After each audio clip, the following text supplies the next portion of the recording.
LG나 SK도 계속 이런 하이니켈 배터리 개발을 지금 하고 있기 때문에 3사한테 다 좀 좋은 뉴스가 아닐까. 어쨌든 원자재 관련해서는 그래도 이 중에서 그래도 구리가 좀 제일 매력적이지 않을까. 그렇죠. 개인과 기관의 싸움인데 어쨌든 코스피는 지금 큰 변동 없이 옆으로 좀 횡보하고 있다. 자, 그러면 이제 그 2차 전지주와 관련해서 우리 아까 이제 앞으로 좀 괜찮아질 것이다 이야기는 나눴지만 그 가운데서도 이제 삼성 SDI가 요즘 괜찮잖아요, 흐름이. 네네네. 근데 우리가 계속 이제까지 나왔던 이야기가 넥스트가 없다. 미국 진출에 대한 이야기도 없고. 근데 이제 그런 대표가 검토하겠다라는 말 때문에 이제 오르는 것도 있지만 지금 젠5 대량 생산이 임박했다라는 네네네. 이야기가 있어요. 이게 어떤 것인지를 좀 설명해 주죠. 그러니까 젠5는 저도 이제 기사를 보니까 BMW에서 출시하는 전기차가 있어요. 올해 가을에 BMW 전기차 중에 iX하고 i4 모델에 탑재가 되고 또 일부는 폭스바겐에도 납품이 되나 봐요. 그래서 굉장히 좀 기대감이 높은 상황인데 이 젠5는 하이니켈 양극재라고 하는데 그 양극재가 뭐냐면 이제 우리 한국 같은 게 NCM 방식이거든요. 그러니까 N이 뭐냐면 니켈의 약자고 C가 코발트의 약자, M이 망간. 니켈, 코발트, 망간 세 개로 양극재를 만들어요. 근데 여기서 제일 중요한 게 니켈이에요. 니켈을 올려야 출력이 좋아지고 주행거리 있죠. 그러니까 니켈 비중이 높으면 높을수록 주행거리가 늘어나요. 그러니까 우리가 차를 선택할 때 주행거리가 정말 중요하잖아요. 일회 충전했을 때. 그걸 결정하는 게 니켈입니다. 그래서 니켈 보통은 옛날에는 6, 2를 많이 썼어요. 그러니까 니켈이 60%, 그다음에 코발트가 20, 그다음에 망간이 20. 이게 제일 흔했어요. 근데 요즘에는 뭐가 많냐면 8, 1, 1. 그러니까 80%죠, 니켈이. 요즘에 뭐까지 나왔냐면요. SK 이노베이션에서 9반반. 9반반. 그러니까 니켈이 90%까지 간 거예요. 엄청나게 많은 거죠. 근데 이게 그러면 이걸로 대중화하면 되는 거 아니냐. 근데 그렇게 이제 얘기하시는 분들이 계시는데 왜 니켈을 많이 못 쓰냐면 화재 사고가 발생할 수 있어요. 니켈이 많이 들어가면 굉장히 불안정해진대요, 이게. 그 배터리가. 그래서 그걸 함부로 쓸 수 없다라고 하더라고요. 그래서 LG화학 같은 데서는 뭘 만들었냐면 니켈, 코발트, 망간 옆에다가 알루미늄을 넣어요. NCMA라고. 그 알루미늄 넣으면은 니켈이 이게 많이 비중이 높아져도 약간 안정성을 잡아준대요. 그래서 그런 걸 있는데 각 업체마다 달라요. 근데 어쨌든 지금 이 하이니켈 양극재 전지라는 거는 기본적으로 니켈이 80% 이상 들어간 전지입니다. 그래서 기사에도 나와 있지만 주행거리가 무려 600km 이상이 나와요. 확 늘어나네. 이거는 사실은 어떻게 보면 600km 이상이면 그냥 우리 그 일반적인 휘발유차보다 더 긴 거 아닌가요? 사실 그렇죠. 한번 이렇게 주유하면. 예. 그러니까 충분히 우리가 뭐 부산까지도 서울에서 갔다 올 수 있는 양이니까 굉장히 의미가 있죠. 이번에 나왔던 그 현대차 아이오닉 5하고 EV6가 500km가 일단 안 되는데 400km 한 후반대 되거든요. 근데 그걸 뛰어넘는 주행거리가 나오면 이건 정말 임팩트가 있습니다. 그리고 사실 중국 회사랑 우리 한국의 배터리 회사 비교를 많이 하는데 한국 회사들의 장점은 어쨌든 저는 주행거리 같아요. 중국이 만드는 인산철 배터리가 있어요. LFP라고. 그것도 양극재예요. 쓰이는 건데 그 LFP는 되게 안전해요. 사고가 잘 안 나요. 근데 문제가 뭐냐면 주행거리가 너무 짧아요. 그래서 중국이나 유럽에는 통할 수 있는데 미국 시장에서는 절대 안 통합니다. 미국은 아시죠? 땅이 넓어서 일단 주행거리가 엄청 길어야 돼요. 그래서 미국 시장을 공략할 수 있는 저는 굉장히 좋은 모델이 나왔다라고 좀 보고 있고, 그리고 전고체 배터리하고도 얘기를 많이 하는데 전고체 배터리의 최대 장점이 화재 사고도 없지만 사고도 안 나지만 주행거리가 정말 길어요. 한 번 충전하면 그렇죠. 막 1000km까지 가거든요. 근데 기술 난이도 때문에 지금 아직도 못해요. 근데 그 중간 단계에 이렇게 하이니켈 배터리를 제대로만 양산해주면 주행거리도 많이 확보가 되잖아요. 그리고 가격도 전고체보다 싸고. 그래서 저는 굉장히 의미 있는 기술 개발이 나왔다고 보고 있거든요. 그래서 삼성 SDI에 대해서 좀 긍정적으로 보실 필요가 있고, 또 삼성만 하는 게 아니라 LG나 SK도 계속 이런 하이니켈 배터리 개발을 지금 하고 있기 때문에 3사한테 다 좀 좋은 뉴스가 아닐까라고 생각하고 있습니다. 네. 지금 아까 어떤 분이 풍산에 대해서 이야기하셨는데 네. 사실 다 이게 관련된 거잖아요. 그 구리 같은 게 또 원자재 가격하고 연관돼 있을 것 같고요. 배터리하고 다. 풍산을 말씀드리면 이제 저는 원자재 중에서는 구리는 좀 좋게 보는 이유가 풍산이 지금 주가 이것도 많이 빠졌죠. 최근에 구리 가격 좀 조정받으면서 빠졌는데 원자재 중에서 가장 친환경적이에요. 그러니까 친환경 산업에 많이 쓰여요. 뭐 태양광 산업에도 쓰이고 그리고 2차 전지에 당연히 많이 들어가고요. 전기차에 많이 들어가는데 이 구리는 앞으로도 저는 구조적으로 성장할 수밖에 없다. 그러니까 수요가 되게 꾸준하고 그리고 한 가지 더 있는 게 공급인데 이 구리 광산이 다 어딨냐면 대부분 칠레하고 페루에 있어요. 아, 그래요? 근데 거기 정치적으로 뭔가 제가 그때 한번 보고서를 읽어보니까 칠레하고 페루 쪽에 약간 그 정치적인 문제가 발생을 할 수가 있대요. 뭐냐면 구리 광산이 많은데 거기서 돈을 많이 벌 거 아니에요. 그러니까 각 그 페루나 이런 이제 그 칠레 쪽에서 정부에서 거기다 세금을 부과해가지고 그러니까 구리를 많이 생산하면 거기에 그 세금을 좀 더 그 요율을 올려가지고 많게는 70%까지 세금을 부과하겠다. 이런 얘기가 나와요. 그럼 누가 광산 개발을 하겠어요? 그렇죠. 생산 안 해요. 그럼 뽕을 뽑으려고 그러는구나. 네, 만약 진짜 그게 현실화되면 그냥 국유화하겠다는 건데 그렇지. 그렇게 되면 70% 가져가면 당연히 저라도 생산 안 합니다. 제가 거기 광고 주인이라도. 근데 거기에 글로벌 기업들도 투자 많이 해놨거든요. 그럼 생산이 줄면 어떻게 될까요? 공급이 주니까 구리 가격에는 되게 도움이 돼요. 사실은. 수요는 많은데 공급이 인위적으로 줄어버릴 수가 있어요. 그래서 이런 이벤트도, 그러니까 페루도 지금 선거 중이라고 하더라고요. 지금 대통령이 바뀔 수 있다고 하는데 만약 그렇게 되면 구리 가격을 좀 변동시킬 수 있는 요인도 될 수 있으니까 구리 쪽에 대해서는 긍정적인 시각 저는 필요할 것 같다고 말씀드리겠습니다. 지금 뭐 그 중국에서 철광석도 그렇고 이런 원자재들이 그 가수요를 좀 잡으려고 하는데 가수요 말고 실질적인 수요가 늘고 있어서 네, 이게 맞아요. 장기적으로는 잡기가 좀 어렵다 이런 얘기도 있긴 네. 있어요. 근데 가수요라는 건 이제 없는 수요를 투기 세력. 만든 건데 그거는 이제 어쨌든 이제 중국 정부가 관리할 수 있는데 실수요로 가는 건 뭐 그건 막을 방법 없거든요. 그래서 그리고 어차피 중국 정부도 지금 공급을 늘리기도 힘들어요. 그러니까 철강 공급을 늘릴 수도 없고 그래서 좀 약간의 이제 그 수요 억제책 같은 걸 뭐 내놓는다는 그런 얘기도 있긴 한데 가수요는 잡을 수 있지만 실수요 늘어나는 거를 막을 방법은 도저히 없습니다. 그렇게 본다면 철강 업종도 저는 당연히 하반기에 우리가 생각했던 것보다 나쁘지 않은 흐름이 나올 수 있다고 보고 있기 때문에 철강도 좋게 보시는 게 좋을 것 같아요. 다만 이제 어쨌든 원자재 관련해서는 그래도 이 중에서 그 모든 원자재가 워낙 많긴 하지만 그래도 구리가 좀 제일 매력적이지 않을까라고 생각을 하고 있습니다. 이게 다 2차 전지, 배터리 이거 다 여기 연관돼서 그렇죠. 이거 수요가 구조적으로 늘어나잖아요. 네. 알겠습니다.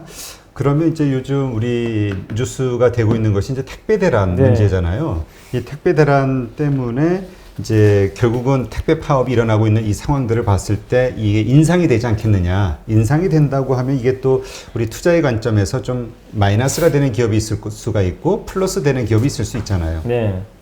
그러니까 이게 택배가 지금 뭐 보니까 파업하는 이유가 좀 굉장히 지금 과로로 쓰러진 이제 노동자들 그렇죠. 때문에 좀 이제 그게 이제 이슈가 돼가지고 하루에 뭐 2시간밖에 안 자고 근무를 했다고 하더라고요. 그래서 이게 좀 문제가 됐었는데 어쨌든 이렇게 되면은 이제 파업을 하게 되면 여기서 요구하는 게 그거더라고요. 그러니까 추가 인력을 보강해달라. 그럼 기업 입장에서는 당연히 인력이 보강되는 순간 비용이 늘어납니다. 그래서 택배 단가를 안 올릴 수가 없는데 실제로 저번에 CJ 대한통운이 한번 올렸거든요. 올리고 나서 편의점 CU하고 GS도 택배비를 무게 크기에 따라서 좀 올려버렸어요. 일부 인상을 하기 시작을 했고 그리고 지금 롯데 글로벌 지수라든가 그 다음에 한진 같은 경우도 4월에 1,000원에서 2,000원씩 올렸다고 합니다. 그러니까 이거는 택배비를 안 올릴 수가 없어요. 그렇죠. 안 올리면 적자 볼 수밖에 없을 겁니다. 왜냐하면 영업이익률이 되게 낮아요. 이 택배 사업이라는 게 영업 마진이 한 5%도 안 돼요. 되게 박한 산업입니다. 근데 거기에 만약에 비용이 더 들어가게 된다면 이 택배비를 올리지 않으면 정말 위험해질 수도 있는 거죠. 실적 면에서는. 그래서 아마 택배비 인상은 좀 이루어질 것 같긴 한데 다만 이게 인상한다고 해서 얼마 정도의 이익이 날지 그건 잘 모르겠어요. 또 택배비를 이게 또 택배라는 게 워낙 많은 분들이 쓰다 보니까 그냥 올리고 싶다고 해서 함부로 올릴 수도 없는 거거든요. 그렇죠. 이게 약간 네. 정부에서 눈치도 좀, 맞아요. 정부 눈치도 좀 예. 봐야 되고.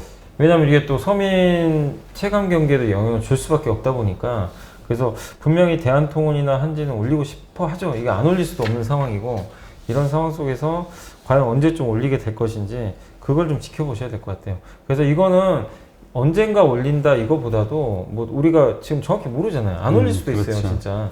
그러면은 문제가 심각해질 수도 있기 때문에 지금 택배업에 대해서는 조금 지켜보는 전략이 저는 좀 필요하다라고 말씀드리겠습니다. 네, 알겠습니다. 또 이것도 이 이슈 때문에 저가다 좀 하락했으면 또 이거 섣불리 들어가는 것도 좀 애매한 그럼 좀 애매해요, 구간이죠. 지금 예, 지금은. 구간 자체가. 예. 왜냐하면 구조적인 원가의 문제이기 때문에. 네, 맞습니다. 그 어떤 분이 셀레믹스를 우리 연부장님이 추천해서 사셨는데 제가요? 지금 제가 마이너스 30%라고 지금. 아니 뭐 셀레믹스를 제가 언제 추천을 했죠? 저는 그러니까 근데 그거 오해는 하지 마셨으면 좋겠어요. 저는 어느 기업인데 제가 추천은 안 해요. 추천 뭐 제가 이제 저의 그냥 개인적인 의견일 뿐이고 저는 추천은 안 하는데 셀레믹스도 어쨌든 지금 주가는 많이 빠져 있는 상태고 아마 제가 예전에 보고서 보고 언급을 했던 것 같긴 한데 지금 주가 충분히 많이 빠져 있잖아요. 바이오 기업들이. 그래서 지금 자리에서는 조금 기다려 보세요. 또 왜냐면 바이오 기업들 주가 움직임들 지금 나쁘진 않으니까 천천히 가져가시면 좀 좋을 것 같습니다. 이게 올해 연초에 3만 원 정도 했었던 것 같아요. 연초에 3만 원 찍고 지금 17,000원까지 빠졌거든요. 그래서 주가 좀 많이 빠진 상황인데 충분히 지금 바이오 기업들 저점은 나왔으니까 뭐 좀 보유해 보시면 좀 좋을 것 같습니다. 근데 주가 올라가기 위해서 뭔가 좀 이벤트가 있어야 되거든요. 뭔가 뉴스라든가 이런 게 있어야 되는데 아직은 그런 게 전혀 없거든요. 그래서 조금 지켜보는 전략 좀 필요할 것 같습니다. 굳이 뭐 정리할 자리는 아닌 것 같아요, 지금. 네, 알겠습니다. 자, 그 다음에 어떤 분이 그 삼양사요? 예, 삼양사 이야기를 하죠. 근데 삼양사 같은 경우는 얼마 전에 그 나온 그 뉴스가 그 친환경 엔지니어링 그 플라스틱 만드는 데 아닌가요? 예. 개발한데? 잠시만요. 삼양사도 제가 한번 뉴스를 한번 보겠습니다. 이 기업도 근데 주가가 최근에 좀 올라가지고 약간 좀 반등을 하긴 했어요. 그래서 바닥권은 지금 아닌 상황이라서 살살 오르더라고요, 예. 거기는. 옆으로 지금 좀 횡보하는 그런 모습이긴 한데 지금 위치 자체는 어쨌든 좀 쉬어간다라고 좀 생각을 해주시면 좀 좋을 것 같고요. 제가 뉴스 보고 한번 좀 말씀을 해드릴게요. 지금 삼양사는 저번에 그 엔지니어링 플라스틱 이런 것들이 사실 전기차에도 좀 들어가거든요. 그래서 아마 이런 뉴스들 좀 나오면서 주가 좀 올랐던 것 같고 또 사실 그 삼양사가 약간 그 밀가루 테마에 또 속해 있기도 해요. 그쪽 이제 관련돼 가지고 요새 음식료 가격 올라가면 또 수혜주라고 부각이 되는 것 같습니다. 그리고 썩는 친환경 엔지니어링 플라스틱 만든다. 이 바이오 플라스틱이라고 있어요. 이걸 CJ 제일제당이 또 사업을 하고 있거든요. 그런 면에서 좀 모멘텀들은 되게 많은 것 같아요. 그리고 주가도 저는 뭐 그렇게 많이 올랐다고 보지는 않습니다. 이게 올해 연초 대비해서 주가가 좀 옆으로 계속 가고 있거든요. 그래서 지금 갖고 계시면 뭐 제가 정확하게 지금 실적이 어쩌고 그거는 확인 안 해봐서 모르겠지만 지금 구간에서는 굳이 팔 이유가 없는 것 같아요. 아직까지 모멘텀도 살아있고 주가 레벨도 나쁘지 않으니까 보유 관점 유지하셔도 좋을 것 같습니다. 네. 지금 그 뭐죠? KB국민은행 이야기하신 분이 있는데 KB요? 예. 네. 이제 금리 인상에 대한 테이퍼링 뭐 나오면서 이제 상승하다가 이제 좀 안정화되면서 이제 좀 하락하는 것 같아요. 네네. 그 은행주가 많이 올랐어요. 그게 2월 달에 4만 원 하다가 지금 6만 원까지 왔거든요. 그러니까 한 50% 올랐죠. 그 상황에서 금리 꺾이니까 은행주는 되게 단순해요. 금리 꺾이면 못 가요. 당연히 같이 빠집니다. 그러니까 미국 국채 10년물 금리가 올라야 돼요. 올라야만 가는 거고 그래서 당분간 만약에 국채 금리가 빠진다면 주가는 조정받을 수밖에 없는데 근데 그렇다 하더라도 주가가 너무 저평가된 건 사실입니다. 아직도 너무 싸거든요. 그래서 지금 5만 6천 원 전저점까지 왔으니까 보유하시고 연말 배당도 많이 주고 실적도 좋고 또 하반기에 금리는 또 언제든지 올라갈 수 있어요. 테이퍼링 이슈 나오면서 갈 수 있으니까 오히려 좀 지금 사라는 얘기는 아닌데 한 번 더 빠지면 저가 매수할 수 있는 저는 위치가 아닐까라고 생각하고 있습니다. 네, 알겠습니다. 네, 그럼 이제 오늘 시황 한번 볼까요? 네, 오늘 일단 이제 증시는 현재 그 코스닥이 되게 좋아요. 코스닥이 플러스 0.6%. 이제 얼마 안 남았습니다. 다시 한번 1000포인트 넘길 것 같긴 한데 997포인트고 코스피는 좀 부진합니다. 3250포인트, 0.89포인트. 거의 지금 못 오르고 있는데 그 이유는 저는 이제 시가총액 상위 종목들 보면 삼성전자하고 하이닉스하고 현대차가 안 가요. 그러니까 대표적인 IT 자동차가 좀 빠지면서 그 증시가 좀 쉬고 있는데 다만 오늘 바이오 기업 대표 주자인 셀트리온이 급등했고 네이버, 카카오가 급등하고 IT에서 진짜 오랜만에 LG전자가 좀 급등하거든요. 그리고 그 수소 관련주 두산 피어스 다 못 갔던 애들이에요. 이 기업들이 오늘 좀 급등하면서 시장을 좀 이끌어주고 있어서 괜찮고 그 다음에 또 못 오른 대표적인 기업이 NC소프트 게임주 오늘 2%. 그래서 오늘도 보면 덜 오른 기업들 순환매가 계속 펼쳐져요. 음식료에서 제일 못 오른 게 오리온이거든요. 오리온도 오늘 한 2% 올랐어요. 그러니까 다 부진했던 섹터들 다 올라가는데 다만 오늘 좀 빠지는 거는 제일 많이 올랐던 두산중공업 오늘도 4%. 그리고 지난주 금요일날 급등했던 LG와 또 최근에 많이 올랐던 광고 대행사 그 제일기획 이런 기업들은 조금씩 차익 매물 나오고 있는데 결국에 IT하고 자동차가 좀 부진한 가운데 다른 섹터들이 고르게 반등을 하면서 시장은 되게 좀 견조하다라고 보시면 좀 좋을 것 같습니다. 그래서 코스피 지수 좀 아쉽긴 해도 분위기 자체는 저는 전혀 나쁘지 않다. 그 말씀을 좀 드리고 싶고 코스닥은 오늘 다 좋아요. 특히 바이오 기업들이 너무 좋습니다. 바이오 기업들이. 바이오가 움직이면 네, 뭐 맞아요. 1000 넘어가는 건 금방이라고 그런 예, 얘기도 있었는데. 오늘 셀트리온 제약이 10%나 올랐고 와, 많이 올랐네. 차바이오텍이 7%, 시젠이 5%. 거기에 2차 전지 소재도 좋아요. LNF가 4%. 예. 그래서 대부분 좋고 그 다음에 게임주에서 제일 좀 부진했던 기업 중에 하나가 펄어비스. 이 기업도 한 3% 정도 올랐고 JYP 엔터 같은 엔터주도 여전히 강하고 카카오 게임주도 오늘 좋아요. 그러니까 오늘 보니까 그 성장 섹터 중에 제일 부진했던 것 중에 하나가 게임주거든요. 그렇죠. 오늘은 되게 대체적으로 이 게임주들이 좋고 그 다음에 5G 장비주도 오늘 대부분 좀 반등을 하고 있는 것 같습니다. 그래서 코스닥은 일부 뭐 최근에 급등한 몇 개 기업 빼고는 대부분 다 분위기들이 좀 좋기 때문에 코스닥 시장 분위기가 조금 더 좋다. 이 말씀을 드리고 싶고 그 다음에 마지막으로 투자자별 종합은 오늘은 개인들이 많이 삽니다. 개인 투자들이 코스피를 3,600억이나 매수를 하고 있고 그런데도 증시가 안 빠지고 대단합니다. 예, 잘 버티고 누가 던지냐면 기관들이 다 던져버려요. 기관이 한 3,000억 팔았어요. 외국인 좀 팔고 기관이 팔고 있습니다. 그래서 개인과 기관의 싸움인데 어쨌든 코스피는 지금 큰 변동 없이 옆으로 좀 횡보하고 있다라고 좀 말씀을 좀 드리고 싶습니다. 그래서 대체적으로 시장은 그 코스피가 3,265가 아마 역대 최고치일 거예요. 그렇죠. 그걸 돌파를 좀 앞두고 코스피 대형주가 지금 아직은 안 가니까 숨고르긴 하지만 그 옆쪽에 있는 이제 그 코스닥 시장은 모처럼 만에 바이오가 급등하면서 훈풍을 불어주고 있다. 그래서 시장 분위기 굉장히 좋은 편이니까 여러분들 좀 편안하게 대응하시고 지금 아까 뭐 셀레믹스인가요? 그 기업도 물어보셨지만 지금은 오히려 그런 기업들이 더 좋을 수가 있어요. 차라리 아예 많이 빠진. 예, 아까 오리온 또 보면은 뭐 오늘 가는 것 중에 아까 펄어비스라든가 이런 유형의 기업들이 오늘 조금씩 움직이잖아요. 그러니까 지금은 여러분들이 공략을 하신다면 그런 좀 바닥에 깔려 있는 기업들 위주로 좀 포트를 분산해서 투자하시는 것도 좋을 것 같습니다. 굳이 뭐 너무 지수에 신경 쓰지 않으셔도 되는 장인 것 같아요, 지금. 그렇죠. 자, 그렇다고 또 오늘 이렇게 그 추격 네, 올라가고 추격은 있는 거 하지 마세요. 추격 매수하는 거는 이건 좀 그 단타 잘 하시는 네. 분들의 영역이고 주린이 분들은 그냥 구경하시는 게 지금은 좀 낫겠죠. 맞는 것 같습니다. 네. 그리고 그 다음 자기 순서를 기다리는 거 네, 계속 맞습니다. 얘기하셨듯이 궁금한 것도 모르는 것도 많은 주린이 여러분, 생각보다 쉬운 주식 투자 저와 함께 해보시겠습니까?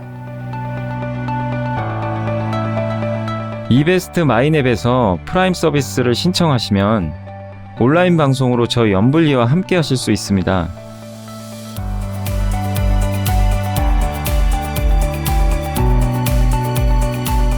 프라임 서비스를 신청하시려면 이베스트 마이앱 어플 설치 후 다이렉트 계좌 개설 메뉴에서 계좌 개설을 진행해 주세요. 다이렉트 지점 선택은 필수입니다. 마지막으로 이벤트 코드란에 연불리를 입력하시면 주식 상품권 10,000원을 화요일에 지급해 드립니다.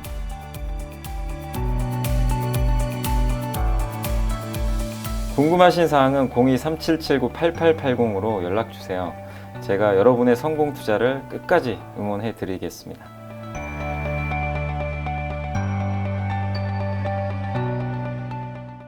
그 지금 오리온 얘기하셨으니까 네. 마지막으로 농심 하나만 더 이야기해 주세요. 아, 농심 라면이요? 네.